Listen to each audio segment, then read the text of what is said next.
Assalomu alaykum. Sizlar bilan Dostonbek Rahimov. Bizga Farg'ona viloyati Dang'ara tumanidan tadbirkor murojaat qilgan edi. Hokimmi? Ha, hokim jo'natdi.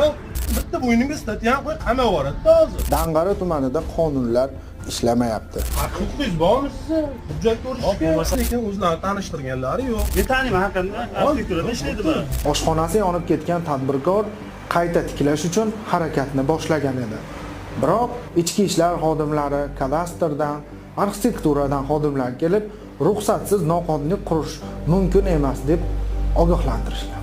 Qo'limdan o'sha tortib olib ketishga ularda haqqi yo'qdir. Mani ozodtirib ketishmoqchi. Belsonaga bilmayman, qaysi ayb bilan. Ichki ishlar boshqarmasi bizga ma'lum qilarkan, voqeani o'rganishi Kimda hujjat bor bu yerda aka? Sitda bormi? Endi biz ham tirikchilik qilishimiz kerak. Oilamiz bor, farzandimiz bor. tadbirkor ularga biz bu yerda qurilish qilayotganimiz yo'q. Yonib ketgandan so'ng ushbu joyni chiqindilardan tozalayotganini iddao qilgan. Ichki ishlar xodimlari, kadastr xodimlari hokimiyatdan chiqishibdi ekan. Buning tagida nima sabab borligi bizga hozircha qorong'u. Vaziyat sudgacha yetib bordi. Ma'muriy javobgarlik to'g'risidagi kodeksning 200-moddasiga ko'ra tadbirkorni huquqbuzar qilib sudga olib chiqishdi.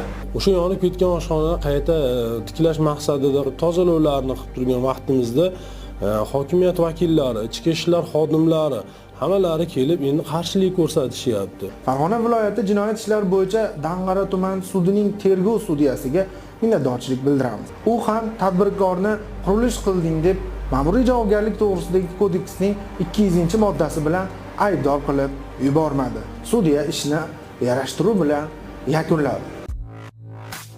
Blogger Dostonbek Rahimov.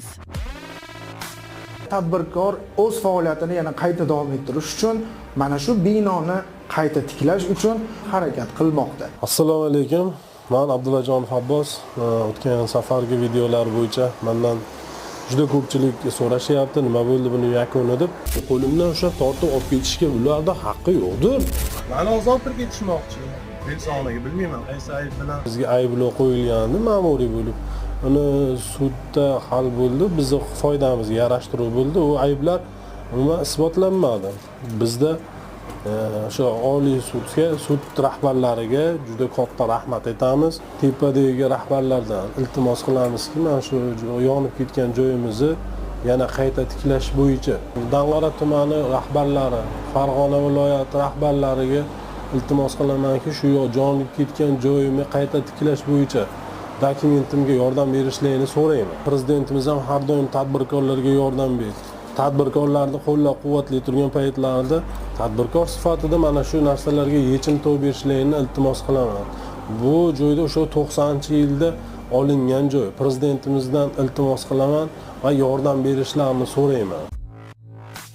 Blogger Dostonbek Rahimov.